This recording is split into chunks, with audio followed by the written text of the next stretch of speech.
Good morning, Fremont. This is Heather Hanson, one of your elders, and I'm here to close out the book of 1 Corinthians. We are reading chapter 16, and like a lot of the letters in the New Testament, there's a lot of final greetings and naming of people who Paul has worked with. So the letter starts out with some information about the collection for the Lord's people. Paul talks about some personal requests, and then there's final greetings, and that's how he closes out his letter.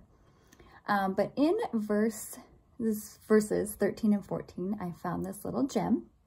It says, "Be on your guard, stand firm in the faith, be courageous, be strong, do everything in love." And it's right in the midst of all his personal requests, where he's talking about going through Macedonia and staying in Ephesus until Pentecost, talking about Timothy. There's a couple more people he names. And then there's just this little blip that caught my eye right in the middle of all that. And what I wanted to point out was not only is this a great exhortation, but all these commandments can be found throughout the Bible. A lot of them in the New Testament, some even in the Old Testament. And I love finding those arcs that connect different parts of the Bible that show its beautiful unity. So this first part, be on your guard. Jesus actually says that a lot in the books of Matthew, Mark, and Luke. And then we see it again in Acts chapter 20, verse 31. Being on your guard, standing firm in the faith. Paul says that next. He also says that in Ephesians 6:14. Write these down and go back and look at how these connect. It's fascinating. And again, I love how God works by bringing different verses throughout the Bible together to make his message more prominent. Anyway, sorry. Stand firm in the faith, Ephesians 6:14. Also, we just looked at 1 Corinthians 15 yesterday in verse 58. He says, stand firm in the faith. And then Peter says it in 1 Peter chapter 5, verse 9. Next, Paul commands, be courageous, be strong. Now, I love this because I love finding connections with the Old Testament and how it connects with the theology of the New Testament. And this be strong, or be courageous and be strong, is very repetitive in the Old Testament, especially in the books of Joshua, Deuteronomy, and 2 Chronicles.